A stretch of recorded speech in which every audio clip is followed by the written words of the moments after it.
Before we get started today, ladies and gentlemen, I'd like to give a shout out to the Wolitzer Group. That is an advisory and consulting sports agency group for college athletes looking to maximize their name, image, and likeness potential.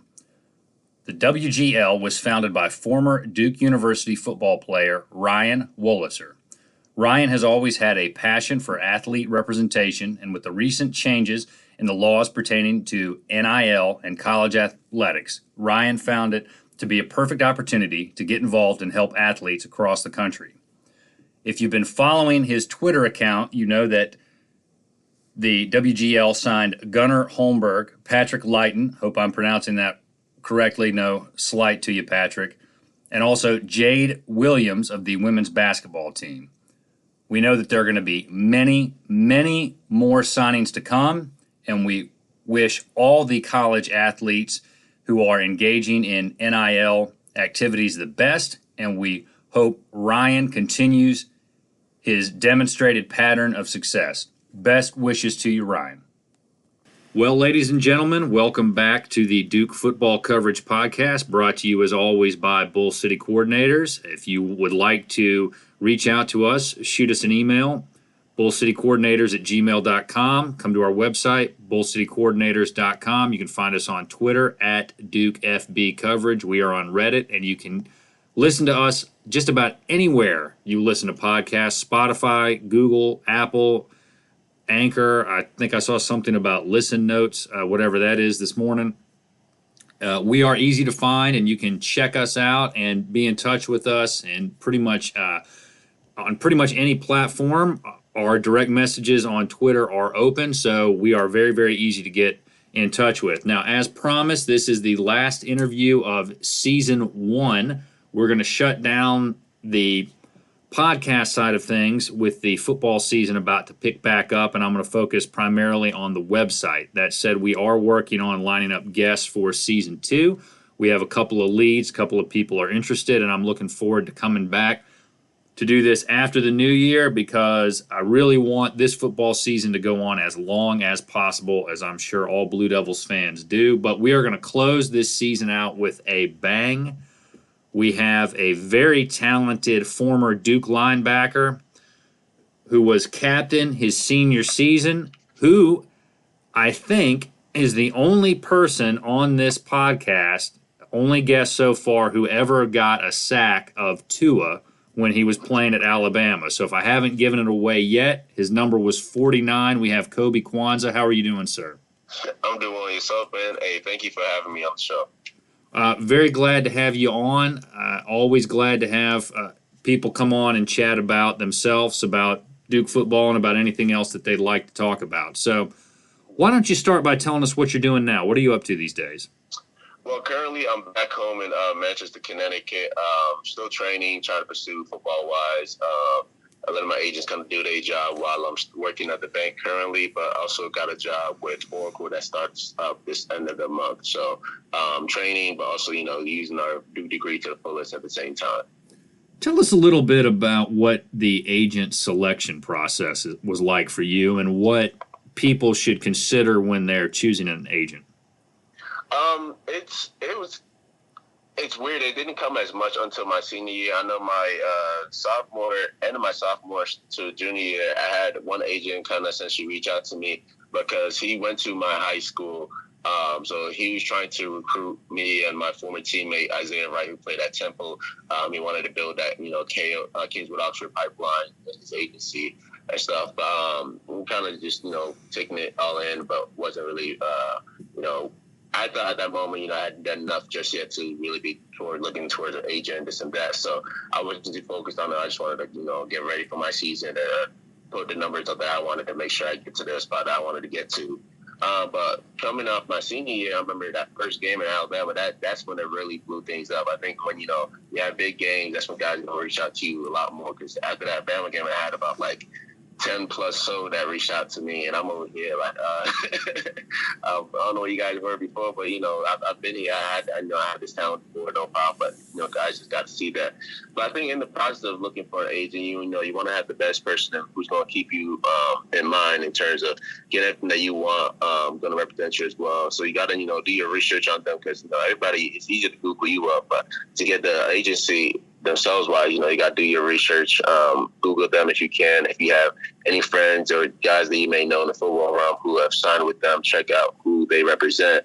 Ask them, ask the guys who they represent, how they feel about them, what they, if they can do everything they're doing to get you to the next spot. And then sometimes, you just got to take a leap of faith, because it's not always going to work in your favor, regardless if they represent you and they're trying to do the best thing for you. Because as I've seen in the last year or so, as being a free agent, it's all political game sometimes, really who less so over your talent level. So sometimes you got to take a leap of faith and see someone can really represent you and get you where you need to get. All right, let's talk a little bit about the Alabama game. And I remember I was coming back from visiting my grandparents in Charleston, South Carolina. I'm driving back up through a very rural part of South Carolina, going through a little town called Blenheim, of all places. If you're familiar with the ginger ale, that's what it's famous for. I'm coming up on these back roads to get up towards Greensboro and then get on the way home towards Roanoke. And I can barely catch it on the radio, but I am ecstatic, switching from station to station early on as you guys are hanging in there. You get a sack on Tua. And, I mean, I know you guys lost, but it felt like it was a great moment for the Blue Devils. What was it like for you? That's your senior season. How did that change things for you? I mean, it was great. Honestly, that whole summer building up into it, people kind of were bashing us because, we're through football, not really as known, going against Alabama. I think at the time, number 2, but really number 1 team in the country. Yeah, because they won the LSU won the national championship that year. So there was literally a lot of doubts, haters, doubters towards us and everything. But that whole season, I remember just talking to our guys, especially, my defensive side, some defense players, so I'm more biased that side. I told them, listen, man, if you have any aspirations to play next level, we got the season. We got the first game to start off and show, people that you can play the next level. So everything that we were doing from the weight room rise, I remember getting in Shaka Hayward's face and telling him, listen, this game is going to make you or break you. So here's the time to really do everything you needed to do. And I remember it's crazy because I actually broke my thumb 9 days before that first game. So I had to get surgery, and then they questioned if I was going to be able to play. I actually broke both of my thumbs, the other one 2 weeks prior, and I think I didn't practice. I was out recovering for about 4 days. 3 days before the game, I go through, walk through, then a jog through, and then, I'm out on the field. And when we get there, playing in the Mercedes-Benz Stadium, it was a big kind of feeling, getting that NFL stadium, getting a huge crowd, a sea of red and a little sprinkle of blue here and there. But it was a great feeling just getting out there. And then once you could touch the field, we had that defense mindset. Listen, we don't care who's out there. They put on their pads the same way we do. I mean, they're just going to have to come get what they get kind of stuff. So, and we seen that the first couple of series, and then throughout the whole game, our defense is going at it and doing what we can. Now, did you ever have a fully healthy hand that 2019 season? No, I did not at all, actually, because I remember that I had first fractured my left thumb towards the nail area, between the knuckle and the nail, during one of our scrimmages. Kind of got caught in somebody's pass when I was running up on kickoff, but that you couldn't do any surgery on because it's a weird area. So that actually broke my thumb about 2 weeks prior. Before that, then coming into the one of our last practices before the first game, we were doing a tackling drill where I was going up against the transitional offensive lineman to a tight end, and I remember he just lowered his shoulder right into my hand. I was trying to form tackle, and so I had my right thumb by the base, and that one was excruciating. But so I was, again, like I said, I was out 9 days before. Then I got surgery. I was off 4 days before even going into it. And I'm like, listen, this is my last year. I don't have time to sit on the bench or sideline with wait 2-3 weeks or whatever the case they're trying to tell me. So I was like, man, just cast my thumb up, give me ibuprofen and let's go. And so I actually had two casts on my thumbs all season, and only about like four, three fingers that were like able to move. But even then, I couldn't grab anything, so that really kind of helped my defensive tackle because I knew I had to put my body on somebody to stop him. So trying to reach non-tackle. And then as the season kind of went on, we listened to like a softer cast, but it didn't make as much a difference. I still couldn't bend it as much. So, did it impact you at all? Did it make it harder to make plays? No, actually, it made it harder to make plays when the ball got thrown to me. In my area, I remember one Virginia Tech game, I couldn't really, like, the fumble recovery, I couldn't pick it up because my throws and the way the ball was kind of just rolling. And even, like, I think I had a chance to get a pick there, but I could only throw my hand out because, again, I couldn't grab or grip anything. I remember the Wake Forest game, too, even when another ball kind of, like, rose to me, I couldn't squeeze. So that was difficult in that aspect, but I think it actually improved my game. Like I said, it had to force me to, take the extra step to put my body on somebody to make sure I got them down at tackles and wrapping up instead of, trying to grab a jersey and pull down and stuff. So in a sense, it did help my gameplay, but it did also impact me for making a lot more big more plays. I'm going to stick on the 2019 season here for a little bit since we've been talking about it a fair amount. Going into that season, I felt like expectations were a little bit high. You guys had lost Daniel Jones, which he's a guy that's going to be hard to replace, but you still had a good group of talent on defense. You had some good offensive players, and you start out well, even though you lose to Alabama, but then you get 3 straight wins, and in those 3 wins, you score at least 41 points. The most you gave up on defense was 18 to Middle Tennessee, and you guys blew Virginia Tech out of the building. I think it was 45-10. After that, you lose to Pitt by 3. You bounce back and beat Georgia Tech 41-23, which I remember that game because I was there. But then you lose to Virginia 48-14. What happened that caused you guys to go from playing so well to start the season, then all of a sudden you run into a buzzsaw at Virginia? To be honest with you, I remember that Virginia Tech game. I felt like our mojos kind of switched with theirs because they had, I think were losing pretty much every game before that, and then after that, they won like 8 straight games, and we were kind of after the Georgia Tech too, we ended up losing like almost about every game. And it was just weird to us in a sense because we tried to. There was a lot going on. It's so hard to you don't want to point fingers anywhere and so forth. But we tried to come together when we could. But I don't know whether there's something in the water, something in the air, something going on. Maybe it was like a little pre-COVID stuff that we felt lingering in the air that kind of kept us down. We tried to still kind of push each other forward, and now try to do what we can to get wins because that's what we wanted to do that whole season. I still thought we were in a lot of games and then kind of just got away from us. So it's hard to give you an answer on that one, to be honest. Well, so what I remember from the Georgia Tech game was the second half, it felt like you guys had put the brakes on as far as the offense, that you pumped the brakes some and slowed down.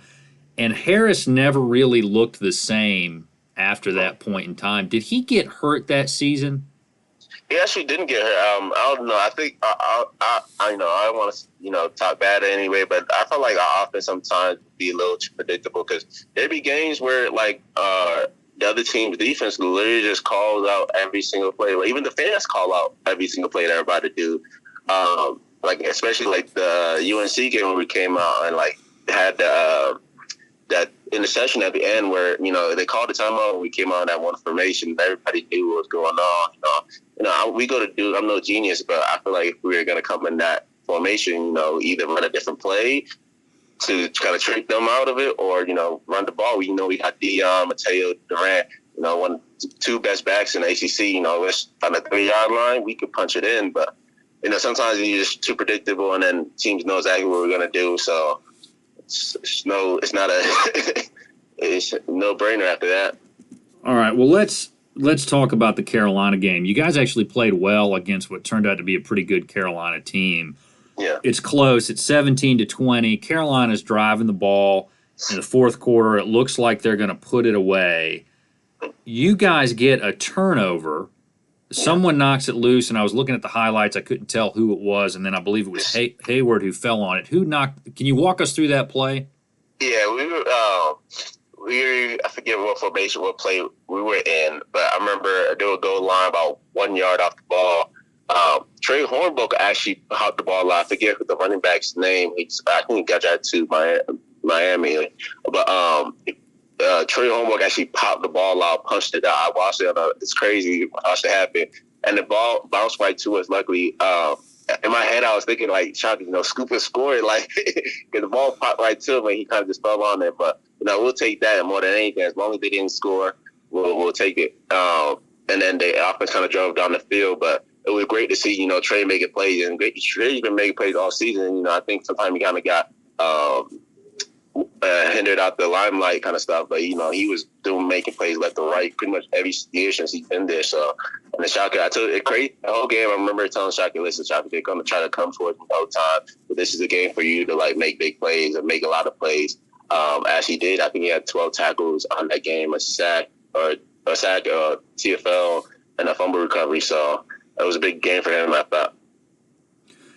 And speaking about getting the ball and driving it down the field and how the team just kind of came alive after that turnover, Harris looked very good. He was comfortable. He was in control. Took the ball over at the 5, some key fourth down conversions, getting the ball to Noah Gray. How are you guys feeling as the offense is methodically marching the ball down the field? I'm getting excited on the sideline. We're driving 99 or 97 yards or so down the field. I'm thinking we're going to sweep UNC 4 years in a row, get that bell back home, and then things are going good. Ball's moving good, no penalties, nothing. The offense looking smooth. Receivers catching the ball, QE looking good, offensive line smooth, and then we're excited on the sideline before the little heartbreak. Well, let's talk about that. And I watched the end of it a couple of times to get ready for today. It was, I believe, 1st and goal with 15 seconds left. You mentioned this earlier. You come out in a formation that had been used before against the defensive coordinator for the Tar Heels when that coach was at Army, I think. Yeah. A timeout's called, and I'm not going to consider myself a football expert or somebody with anything above kind of a passing fan's knowledge of the game, but I remember you guys come out in the same formation, and I just start saying, whoa, whoa, whoa, whoa, whoa, what's going on? And then, bam. What were you guys thinking when the offense went back out in that exact same formation? Us as much, we weren't thinking too much on defense. I know, our post game was thinking, even when we had Daniel Jones, if you watch every time we kind of run that play, it's kind of miraculously gone through 5 different people's hands before it got caught. So that's always a play that, kind of has your heart on an emotional roller coaster when it's getting around and everything. But that's where I was talking about where, you come on that same formation, we go to do, geniuses, but let's, run a different play because they called a timeout for a reason. They're expecting that play to come, especially when we ran it against UNC before and the new coordinator when he was at Army. So, if we're going to come out that same formation, let's run a different play where they aren't expecting something, or, let's pick a whole different play and come out something completely different either way. So, the process of it getting, when the play was getting run, I'm seeing, the linebackers drop back. Everybody kind of dropped back, and it's this is not going to go well. And and then I remember just standing, getting ready to jump up, and then just squatted down and looking at my helmet, yeah, it's how it ended. Well, especially when you got guys like Bracey, Gray, Durant, Jackson, and Harris, who had run a lot of the mobile quarterback offense in goal line situations and spot duty for Daniel over the years. It was hard thinking about it to understand why you didn't try to lob it to one of your tall, big receivers or put it in the hand of your playmaker in a more kind of acceptable way. But what was the locker room like after the game? The locker room was a little quiet. I know that there was a little altercation between one of the linemen from UNC and stuff. So that kind of got one of the players, and then coach cut heated. But we ended up figuring that situation out. But it was just the locker room was quiet.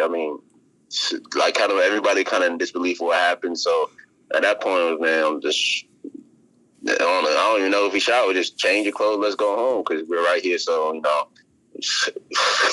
hard to forget about it, but it's like, there's no need to talk in the locker room after that. And who was calling the plays then? Was that Roper, Zach Roper? I'm not. I think it was. Yeah, I think it was still Roper at the time, and then after that, that's when Cut and Roper split the calls or Cut when they given the calls. Well, let's talk about the rest of the season. What did that do for you guys for the remaining part of the year? I believe, if I remember right, just on the defensive side of the ball, we kind of got a little frustrated, kind of stuff. Like, felt like we had, we had no problem, like, kind of putting the team on our, like, essentially the team on our back and, like, kind of just getting us situations. But, at times we got a little frustrated because after that, I think our offense wasn't able to score as much. So, it'd get tiring when we were, kind of on the field all game. And we're not, getting the offense the ball back and stuff, and they're not producing as much. So they got frustrated at the end, but then that's where I had to accept my role as a leader on the team back up, because, like, telling guys, listen, can't be pointing fingers. We just got to keep putting them in the best situations that we can. If nothing comes from it, then, we still on the field. We can make more plays. We can make more plays. So it got hard a little bit as a leader, not trying to, like, point fingers, regardless, but just trying to get that motivational piece back to, we got to do our job even better so they can have more opportunities for themselves. So it definitely got frustrated, but we had to step it up more on our side as well. It seemed like, too, that you guys got in I'm trying to think of the right way to say this, but it was sort of a desperation to try to make a big play every down as opposed to playing more within the system. Did you feel any kind of pressure creeping in? On defense, not as much. I know every now and then we get guys try to make, at least where I saw more than falling in, where guys try to just make plays themselves instead of just playing on to defense. But I feel like on defense wise, we would still try to play 11 man, play your one-on-one to do your job kind of stuff. So it wasn't too as much on our defensive side of the ball. I think on offense, it was sometime like that, like, trying to make a desperation play, but not play to our scheme. All right, so after the Carolina game, you all played Notre Dame, Syracuse, and Wake Forest, and lost all three of those games. And then you play Miami. You play Miami at home on November 30th. I believe it starts pouring down rain at some point during the game. And you close out the season, what had been a frustrating season, with a 27-17 win against the U. What was that like for you guys, particularly the seniors? It was good, honestly. It was great in the sense that we could at least, go out with one last bang on our home field, send the seniors off on a good note, and especially against Miami. So, notable team with themselves. Just felt good playing with my teammates one last time, because I think we were kind of on the verge of whether being one of those, 5-7 teams to go into a bowl game. So we were kind of hoping that we get that shot and, give the seniors another game to play, another time to spend a couple weeks to spend with each other during the bowl festivities and so forth. But on the field wise, I was trying to tell guys, listen, we're capable of doing this all season. I don't know what was going on beforehand, but we can play against and with anybody. So I just felt good to leave the field, leave the home turf one last time with a win. Now, you were a captain that season, weren't you? Yes, sir. What did that mean to you to be selected to be a captain? Honestly, it meant a lot to me. One, just not meant that everybody on the team, players-wise, trusted me to lead them on the field day in, day out, week in, week out to get a dub and just make sure everybody's in the right position. But also meant more because, one, our coaches trusted me to represent Duke on the field and off the field. Meant that the university itself as well, too, had, faith in me as a character, my character-wise, me as a person, and anything I could do to best represent Duke University. So it was a huge honor because, not a lot of people get named captain of the Duke football team. So. All right, when you think back on the 2019 season, what do you think about? I think about the most was just a lot of opportunities left on the field, both sides of the ball. I always feel like we could always play. I always think about times where we could play better, things we could have done a little bit more, just to put us in the right positions. So that's the thing I think about the most. But this, obviously, other than that, just spend my last time being around those guys. all the great memories I had with them for the last 4 years. So that's one of the biggest things I think about, just playing with my guys and teammates and just being around that camaraderie, both in the locker room, on the field, off the field, and just missing that kind of vibe. So that's the biggest thing I think about. Well, let's switch gears a little bit and go to what I'd intended to talk to you about at the start of the interview, and then we'll get through the other seasons that you were at Duke as well. Okay. But I understand from doing my research, you were born in Ghana and you came to the United States at about age 4. Is that right? Yes, sir. Tell us a little bit about how you guys ended up here and where in the country you moved to. Yeah, so my mom had brought my sister and I over to the U.S. about when I was 4 years old. We actually first lived in Minneapolis, Minnesota, and then we bounced around a little bit. We actually moved to Snellville, Georgia. I really can't remember why we moved there. Then we moved back to Minnesota. My mom had got remarried, and then we moved to Attleboro, Massachusetts, where her new husband, but that didn't last long for multiple reasons. And my sister and I actually went to go live with my aunt in the Bronx while my mom moved to East Hartford, Connecticut, where she was staying with her aunt, working there. And when she got enough money out, she brought me and my sister over. We moved to Manchester, Connecticut, where I've been, I think, about since 4th grade or so, and pretty much been in Manchester from that time. I didn't even pick up football till about, I think, 6th grade. Before that, kind of just, played with neighborhood kids. We do everything from street football to basketball, whatever the case was. We just going outside and playing around. And then my first football coach and turned basketball coach, who ended up turning to be my father figure, Coach Tyrone Smith. It's funny because wherever you go, like football, basketball, it would be in the tournaments, Vegas, and somebody somewhere just knows how to yell across the court, yell across the field. So that was always a shocker. Then he had told me about my high school, Kingswood, Oxford. That was a private school. I never really knew the life of private and public school. So I just knew I'd get a better education wise there than I would from my town. So I ended up making a switch to private school about 2 weeks into 8th grade. And going from there, my high school actually hadn't won a game in about 10 years or so. And me and my teammate, Isaiah, we actually, turned it around where next thing you know, we have coaches from all over the country visiting us, offering us, so forth. Also creating opportunities for other guys on our team to get looks at and opportunities to play the next level. And then from there, my dream school was actually Ohio State. I wanted to go to because that was my first ever football game I watched on TV. It was a Michigan versus Ohio State game, and for some reason I don't know why I picked Ohio State because I love the color red. That's the color at the time, so I rocked with them forever. And then it was crazy because I remember one of the coaches would visit my school. He would watch me practice, watch me lift. I work out for him after practice by myself, work out. Live for him after this and that. But, he still wouldn't offer it. I'm like, I'm ready to, commit on the spot. I'm like, you keep coming all the way out here to Connecticut. I'm like, let's pull the trigger kind of stuff. And then I think they won the national championship in 2015 or so.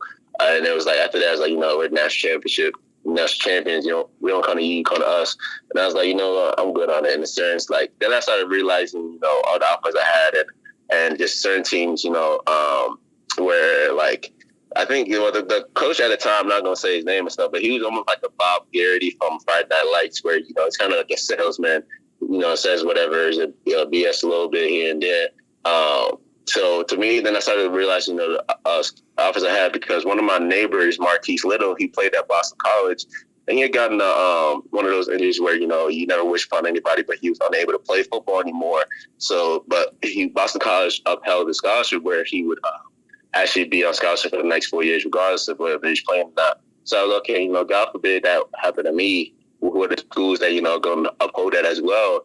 And that, the degree could hold a lot to it. So then I started trimming my schools down to schools like Michigan, Notre Dame, Northwestern, Duke. And at the time, I never visited a lot of schools that I had offered from. I think I only saw the ones that were close by, drivable distance, like Boston College, Syracuse, UConn. So I was at first going to take my visits my senior year, but I ended up going down on a trip with my high school baseball team to go see, check out some schools on the way. We checked out Maryland, UNC, Duke, FAU.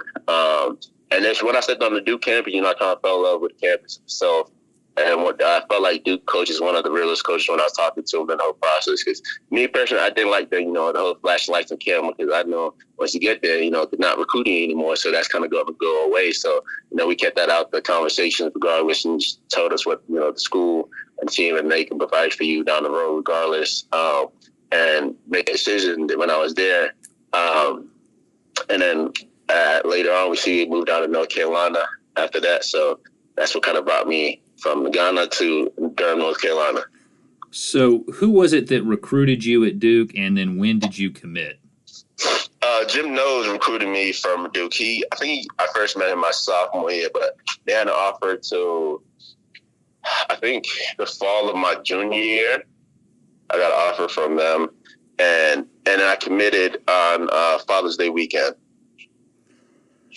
So you come in for the 2016 season, you play through 2019. What was the biggest adjustment for you going from high school level competition to Atlantic Coast Conference level of competition on the field? I think the biggest thing was probably just the playbook wise. That's what kept me off the field a lot. Was I felt like physically I was able to play, or just fast and strong enough to play, but just I didn't know a lot of plays. So one, instilling that trust in my coaches that he's gonna go out there and know what to do. So that's one thing I tell guys, now just stand that playbook, because if you want to play, a lot of you can't play right now, but if you want to play more, just know that playbook.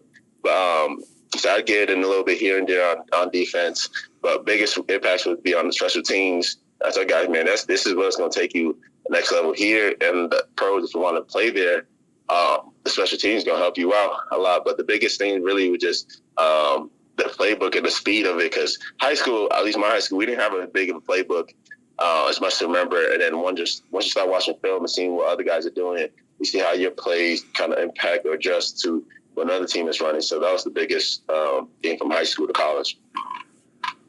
What about on the classroom side of things? With a lot of your former teammates, I've started asking a lot about the student part of the student athlete experience. Was there an adjustment for you going from your private school to Duke level of academics, and what were the challenges for you, your teammates, in balancing the competing demands of being a big-time athlete at an ACC school with also meeting your classroom obligations? For me personally, I didn't think there was much of a change or difference at all, because my private high school, we were one of the best private high schools in the country, kind of wise. So school education-wise was no problem. I think the biggest thing, because education-wise, academics wasn't tough at all. I think the biggest thing was just time management, because even my high school, we switched our schedule to kind of a college schedule where you have hour block of classes, hour or two, and the time periods in between. So that was an easy adjustment when we got to Duke.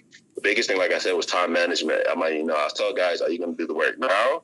Or, you're going to BS and then get stressed out later? Because when you do the work early on, you don't have to worry about it in the back end. But once you don't do it, then, you're over there staying up late night, trying to get it all done. That's going to only hinder you. And at Duke, you have all the resources. Everybody wants to see you succeed. Not really on the field at first, the academic portions and being a man first. So, we have your academic advisors. You're going to get your tutors. Regardless if you're doing well in class, they're going to get you a tutor until you get a couple of exams back. And then, okay, you don't need a tutor anymore. So they set you up to succeed. But the biggest thing was just time management. You can have all the resources there, but still don't do the work. Don't prep yourself wise there. It's not going to go well for you. What would be the most important piece of advice that you would pass on to an incoming freshman and a new member of the football team?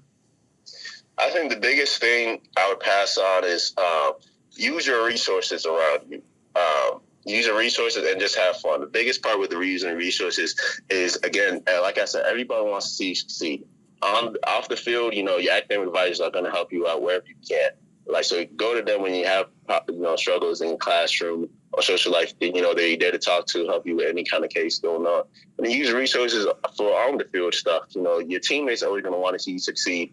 So whether you need to get with them to watch film, especially the older guys, how to watch film with the younger guys, try to get them in tune with what we got going on. Your strength coach is going to get you extra reps and stuff if you want to, do more stuff after practice. Your trainer is going to get you best rehab if you want to, make sure you're limber and mobile. Even your coaches are still can set up time with you to watch film, get you up to date on everything. So, like I said, use your resources. Everybody wants to see you succeed on and off the field. And then the biggest thing too, honestly, just have fun. Because when I first came in my freshman year, I think, especially coming from a different place where I'm not used to the area and stuff like that, you might get overwhelmed. You're not around your family anymore. Just whole new guys that you're not used to, even just the school wise. So you just got to enjoy it too, because these are 4 years that will go by slowly and fast at the same time. So just use the resources and have fun. Well, let's talk about your 4 seasons in Durham as a Blue Devil. Let's start with 2016. What was that like with all the injuries each week and with you guys just losing key player after key player? It was definitely frustrating. It was for me because it was weird because I'm a freshman, so I've never really experienced a college football season before, so it was just weird seeing everybody drop like flies left and right. I think it created a lot of opportunities for guys to step up and play a big role, like as we saw with Daniel, because I think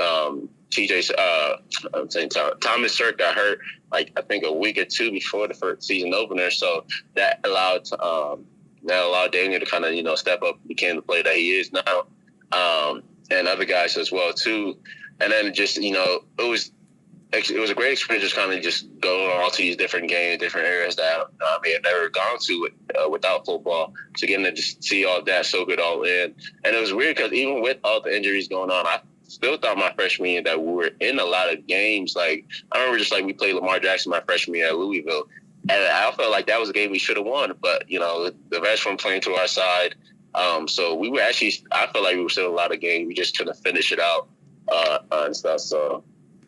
On that Louisville game, I remember that one. You guys lost by 10, but if I remember correctly, your punter got injured mid-game, and it was just that season was so rough as a fan trying to watch it. And I've talked to a lot of your former teammates who have echoed what you just said. It was just very, very difficult to process everything that was going on, and you played hard every week. You beat North Carolina. I mean, you guys played really, really hard and never left anything on the field, but let's turn the page to 2017 now. That was a strange season because you start out 4-0, you look like world beaters, then you drop 6 straight, but then you finish with 3 straight wins and a bowl victory. What was that season like for you guys? It was funny, yeah. Like it's always crazy. I think that in the next year as well, we started 4-0. We probably one of the best like 4-team start games. Like we'd always start very good, and it's just weird. I don't know if we have like some feng shui with our especially playing home game stuff where we kind of just drop the ball and start losing for some reason. I think we like to make it a little difficult for ourselves for no reason.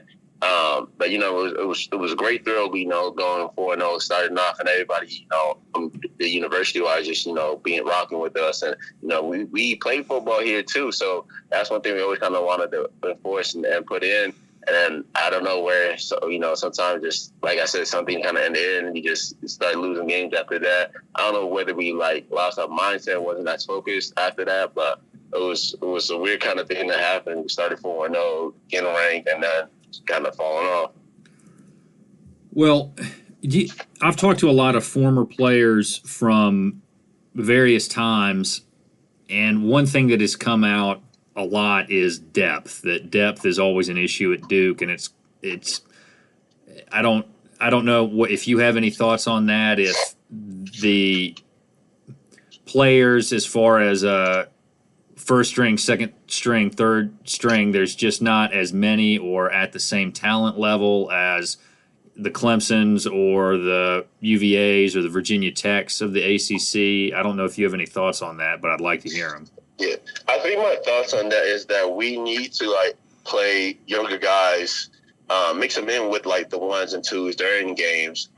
Whether they're ready or not, just because they get that feeling and experience. Because you can be a great practice player, do everything you can there, but once you get to on the game field, it's a little different pace and different feel. So that's what I think schools like Alabama, Clemson, where they will have the younger guys play.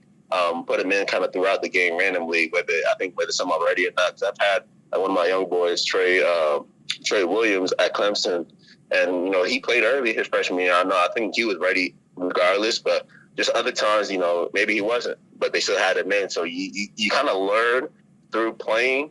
So I think that's one thing we need to do more instead of I remember my freshman year, because if you didn't know the playbook, you weren't gonna play as much. And I'm like, okay, there's time in that too, but other times too, even my other linebacker, Tinashe Berry and Xavier Carmichael was okay, coach, remember, this is the play you got. This is what you got to do, boom, boom, boom, while we're on the field. So while I'm there, I may not know, maybe I knew, but maybe I didn't know. So there's friendly reminder. So right before the play happens, I know what to do. So I think that's what we need to do more of, is just, get the younger guys in, because once you see that later on, when the seniors leave and the older guys leave, now the new guys who haven't played as much are going into the season without any real playing experience. So everything starts becoming new for them, and that's where you might start a little slower going in those years.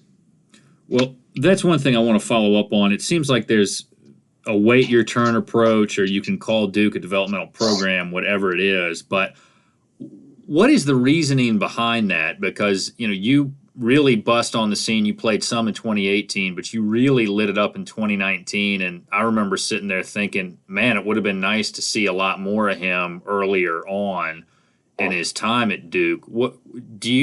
Can you shed any light on the reasoning behind the developmental break you in slowly approach? I don't know. I think at times I know there was a little frustration between me and my former linebacker coach, just because I felt personally at first that he's a favoritism game here and there. I never, I felt like I was doing everything I could to get on the field and do everything I needed to. Because I even knew for a little while back, he didn't even really like Joe, and Joe used to, was All-American every single year kind of stuff. So, so I think at times there, by times I was also trying to one of our saying was I was pointing the finger and not the thumb to myself, of okay, what can I do more? And that's when I had to pick it up in terms of being physically ready doesn't mean you're gonna play more. So that's why I had to take just dive into that playbook more, dive into film more of watching film. And I think once I started watching film more, that's when I started learning everything going on, because you can know your playbook, but teams, offenses, they know what's going on. They're gonna adjust and everything. So being able to recognize plays and formation and things to expect helped me a lot to see the field more and just make my play making ability even quicker and faster. So I think that's the biggest part. Once kind of guys take ownership of their mistake or the reasons why, or lack of the ability to get on the field, that's when you see them emerge on the field more. Well, let's turn the page to 2018, and I view that season as one of the greatest what-if seasons in Duke football history. Was there anybody on the roster who was not injured at some point during that season?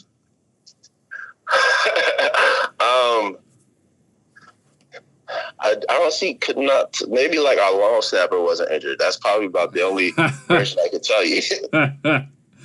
Well, what was that like? Because, that season started out so well, and then the injuries happened. I think it was Gilbert got hurt and Jones got hurt, and then, Humphreys was hurt. I think you were hurt at one point.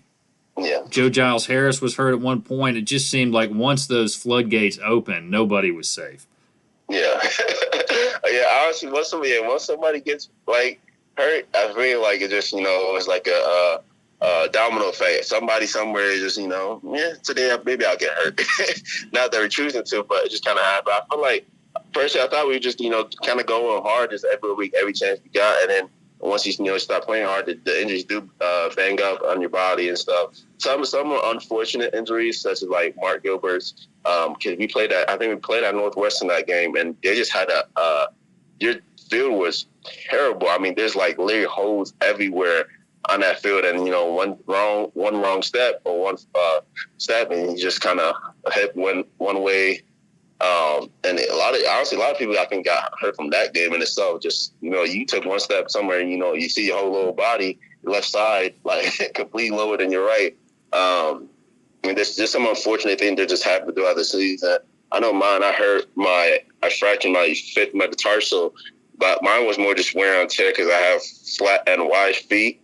and wearing not knowing I need to wear orthotics to have wider cleats because Nikes make their cleats a little more narrow. So that was something that I wasn't really aware of, and then until kind of just happened. So yeah, that was a frustrating season injury wise, just going left and right. Well, I think Jones got hurt against Northwestern too, and then was out the next 2 weeks. And Harris jumps in and plays lights out. Can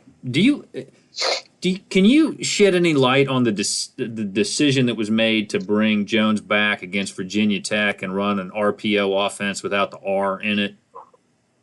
I'm not sure. I'm not the offensive guy, so I can't tell you what the decision they made there.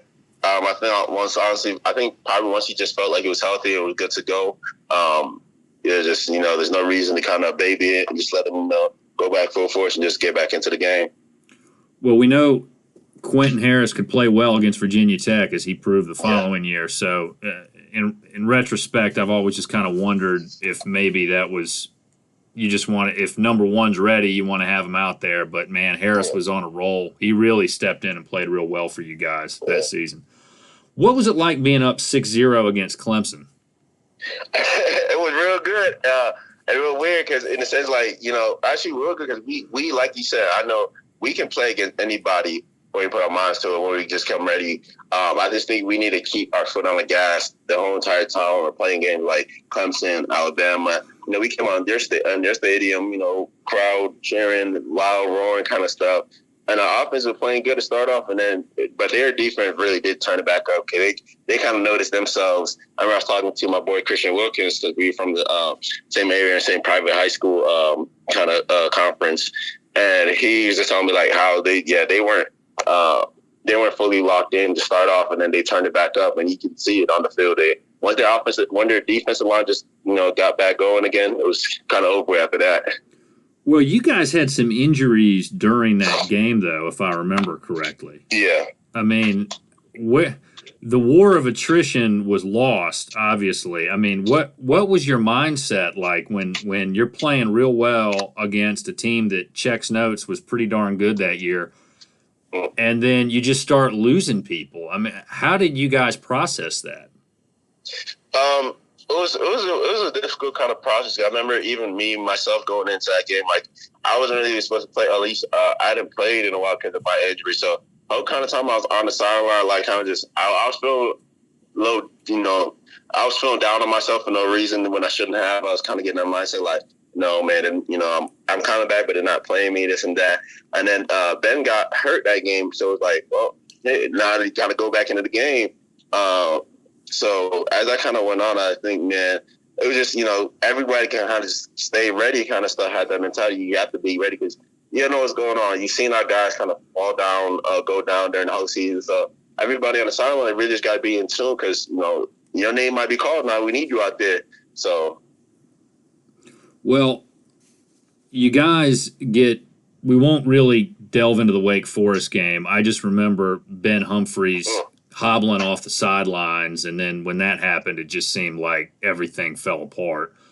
Yeah. But then you bounce back and play great in the bowl game. What was that like for you guys? Bowl game was great. Well, the only bad part about that bowl game was just being in that area, Shreveport, Louisiana. I'm not going to knock any place down, but if I'm ever going to punish my kids, I will get them a 5-star hotel in Shreveport, Louisiana, and leave them for 2 weeks there. Because the whole game we just told ourselves we gotta play hard and fast and get out of here because we're not trying to stay here any longer. But it was great for me personally because I was playing against my former teammate Isaiah at Temple, so it was just nice being on the field with him again one last time. And we just did what we needed to do. I think we started off slightly a little slow to start off, and then we got the gears running, and then just took over that game. What were those 2 bowl game wins like for you guys? I mean, it was great to get one. Like I said, just getting to spend time with the teammates out the field, just team camaraderie-wise, being a different kind of environment we're not used to for a little while, and just participate in the bowl festivities, getting to hang out and go out, do whatever you wanted to do with a different town, different area. And then just, playing a team that you probably wouldn't play during the regular season, just seeing a different vibe, different feel from different teams. I know the first one, the Quick Lane Bowl, was in the Detroit Lions Stadium, so that was just a nice experience. And the Shreveport was just, a semi-cool place to be. What? What?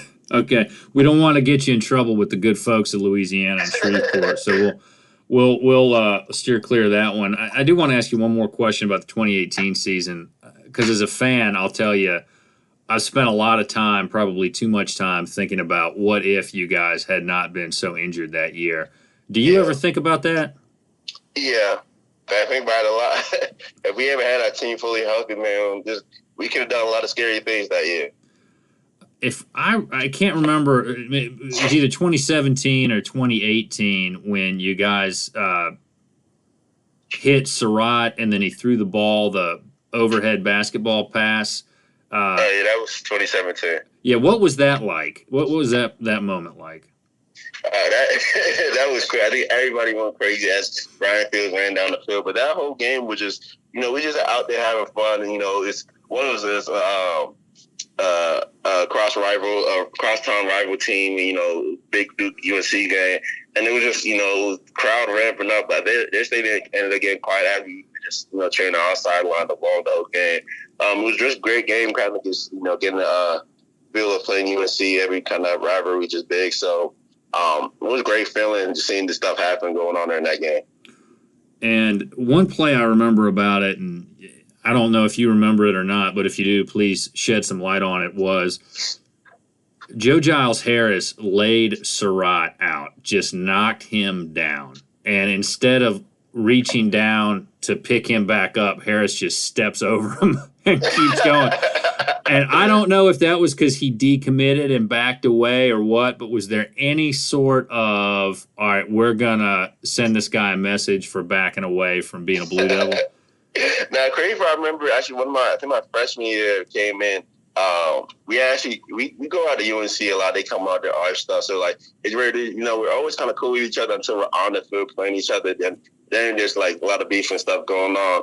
But actually, I think that's just Joe being Joe. Joe on the field is funny. I got to be careful my words I say out here. But Joe is just, he's not a nice guy on the field. So he just does stuff like that. We just laugh about and stuff. So it's always funny when he does stuff like that. Dude, that's real crazy. He did that. Yeah, no, the fans really liked that, by the way. Just, if next time you talk to him, pass that on. But I remember the 2018 game against Carolina was the one where Jones was running all over the field, and it was just who was going to score the most points. That was a wild one.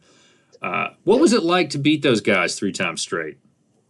Honestly, it was great because I think each time we played them, they'd had a pretty good season going in, especially my freshman year, where we weren't expecting to beat them. I think they were ranked at the time. So, it was always, regardless of what's going on situation-wise, who's ranked, who has a better season, those games are, everybody's going to give it their all. So, because we either try to, we try to take that credit down the road kind of stuff. So, take the bell, take the credit, take everything. So, those games are always ramped up. Everybody's playing to the best they can. Well, when you look back at your time at Duke, what are you most proud of? On the field, off the field? I think out the field, the proudest thing is just, getting my degree, 3.5 years. I could have gotten 3, but then I would have had to apply to grad school to be eligible during my senior year. And I was like, I'm not doing that because I'm gone after this semester. And then on the field, I think the proudest I am is really just, all the friendships, the brotherhoods I made with just all my teammates there the whole time. Win or lose, we'd always kind of have each other's back. We'd make fun of each other, be there for each other, motivate each other and stuff. So that's probably the most proudest thing I'm proud on the field about. Well, if you could say anything to a high school kid who's considering coming to Duke, weighing some scholarship offers, what would you tell them about why they should consider Duke? I think, one, you're just going to get the realest team around you, both, teammates-wise. You're going to build a lifelong relationship with a lot of those guys on the field. Whether you're close with them or not, everybody's going to be there for you. This is the only place I know really where everybody on and off the field has your back and supports you. Again, like I said, win or lose, the coaches are still going to be there for you. Your academic advisor is going to be there for you. Your teammates, your friends off the football field are going to be there for you. And also just, for life purposes wise, football may be, the route that you want to go down the road, but opportunities, things may just, circumstances may come along like a whole pandemic that may alter all that. So the opportunity may get taken away from you, but that degree that you get from Duke will set you up for life. Like I said, I've had job offers left and right just from saying I go to Duke. So that opened a lot of doors for me. You still got to do the work and have the interview process and stuff, but Duke will prepare you for that. So the biggest thing I tell them, man, just, life for you after Duke will be great. So just, have that in mind when you're picking for your schools and stuff, because a lot of opportunities will be created from just being able to say that you went to Duke. Let me follow up on one thing that you just mentioned about the pandemic and how it can take stuff away from you. How has that impacted you? And I'm sure there's a lot of other players in a similar situation. How has that impacted you guys trying to work out, trying to show off what you can do and get workouts with different programs? It's hurt a lot, really, because I remember during the draft process, I had teams tell me, they're going to draft me late rounds, they prepare to free agent, cool, this and that. I know there's multiple ways to get in, but, and then even teams that talk with later on, getting that pro day taken away from us was the biggest part, because, teams didn't get to see you one last time, they didn't get to bring you in for a medical, this and that. So that hurt me and a lot of others, even players just throughout the country. So it was like those, if you were lucky enough to be at the combine, then you pretty much set up, because I remember even the draft, they said, of all the guys that were drafted today, I think it was 3 of them that weren't at the combine. So that's a real crazy number, where typically it's about, I think anywhere between 40 to 60 players who may get drafted who weren't at the combine and just got it from their pro day. And where teams weren't, even if you did a virtual pro, they weren't really taking that, because, there's a lot of biases going on, whether your trainer sped up the video, edited it, this and that. So they wanted to see things for themselves in person. And then the pandemic, hurt everybody from pro day wise, draft wise, even, there's no rookie mini camps, no mini camp, no OTAs, nothing like that. So even if you didn't get an opportunity to get signed right away, you would have to at least try out. And there was none of that. So there was no football really till August. And even then, honestly, for me personally, I was like, I'm not going to play. I don't want anybody to play. I was hoping the season would get canceled. But, there's too much money to be made there, so they wouldn't have done that. And even then the next part was just, who kind of stuck with it, who kind of, I kind of always told myself, are you going to still keep putting the work in when you don't know the end result? And that was the last 18 months, really. It's like, every day kind of waking up, I still got to get after it, but I don't know, it was kind of told, keep your phone on, you may get a call, that kind of stuff. So it's like, you don't know what's going on, but it mentally takes a toll on you, because, you feel like you did everything you needed to do, or you could have done, but, it's not being shown just yet. So you still got to wake up every morning and go get it, because regardless if it happens or not, I always kind of have that mentality with, like, I want to be able to say, I did everything I could have to get there and have no kind of regrets, because I would regret it if, the opportunity came and I, was prepared. I didn't do everything I could have, then I would feel even worse at that point. So, and that's also another thing when I tell guys with Duke, or we're going to Duke, is like, you can do everything you can and it may not work out, but at least you go in here, so you can say that you did everything you could have, and so you can live with yourself after that. So, well, is it still interfering with your ability to get workouts, to get a foot in the door, if you will? I know you had to do a pro day at NC State this year. Yeah. So I did a pro day at NC State, where I actually got in front of the college scouts that I talked to a year prior. And a lot of them, were surprised and, like, actually impressed when I was there. I know I didn't run as good of a 40 when I was there. I think I ran like at 4.7, but then again, I wasn't training to run a 40 like the 9-week training program, combine training and stuff. So I would honestly just go to the gym in the morning at Planet Fitness, and then go to work, because I actually work in a 40-hour schedule. So it made things a little difficult, but I was still kind of fine-tuning my craft, working out with some of our strength coaches throughout the summer.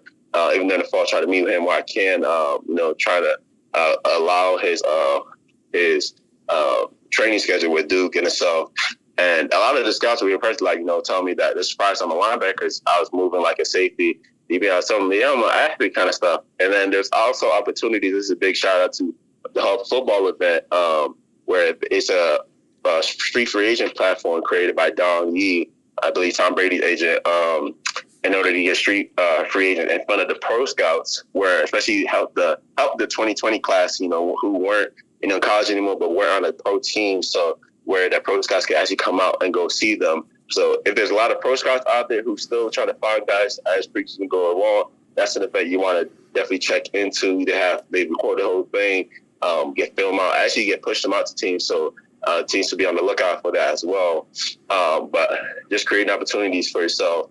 And then even then, actually, I went to one in March. I tried to do it right before free agency started, so I could get looked at right before to when decisions are being made. And I went to one in July where, again, like right before training camp started. So, okay, I'm getting seen right before to, let teams know that now I'm in shape. I can do all these skills. So as, your attrition goes on with position-wise, this and that, see that I'm capable of doing that. And I could as linebacker, safety, fullback, whatever you need me at. And the crazy part, we actually last week, we actually got a call from the Seahawks to come work out for a workout this weekend. But they ended up signing. I think they released Alden Smith, and then ended up signing like another linebacker within those hours. So then the workout got canceled. So it was a roller coaster within that 24 hours. Where I'm thinking, because the guy who saw me in San Diego said he really liked me. Even after the workout, I told him, he's asking me, where's my close airport to me, this and that. We finally got things shaking there. So, and then, things changed. But the good part about it, I was down for a little bit, but the good part about it is that, they have me on the radar. They have my number. So, just same thing. We got to stay, just keep the foot on the gas, keep working. As preseason games goes along, guys are either going to get hurt or just, get exposed as not being as good. So that's going to work out in our favor. Just stay in shape and then keep going. Well, I'm rooting for you, and I know everybody who listens to this is rooting for you, and we hope that you'll get a shot somewhere soon so we can see you on Sunday. Would be a little hard for me as a Panthers fan, though, to see you in a Seahawks uniform, so hopefully somewhere else. But I'll suck it up. If that's where it's got to be for you to get in the league, I'll be okay with it. Thank you. All right. Well, Koby, I can't tell you enough how much I appreciate you taking time out of a Saturday morning to get on the phone and chat with me and to be a part of this first season of the Duke Football Coverage Podcast. And I would like to take a moment before we sign off for season 1 and go back to running the football blog to give thanks to everybody who's come on. I'm going to go ahead and list all of you out. Charlie Gelman, Carlos Ray, Lee Rodeo, Mandela Tobin, Ross Martin, Ben Erteljack, Todd DeLamelier, David Reeves, Ryan Stallmeyer, Jen Holmberg, A.J. Wolf, Jacoby Cofield, Thomas Sirk, Joe Ajibi, Coach Latina, Mike Ramsey. Koby, thanks again. I want to thank also all of the listeners and, of course, my wife for letting me indulge this hobby that I have developed and this possible unhealthy obsession with Duke football that I have. Appreciate you letting me take a lot of time out of the weekend to make sure that we're able to produce this and get this done. And everybody who has been a part of this, I cannot say thank you enough. I'm excited to come back next season. Once this Duke football season is over, I hope it's a long season. I hope it's a great season. And I hope we have a lot of good memories coming up. But start checking us out again at the website, bullcitycoordinators.com. Shoot me an email, bullcitycoordinators@gmail.com. Check us out on Twitter at Duke FB Coverage. Our DMs are open. We look forward to doing this again next year. Go Duke.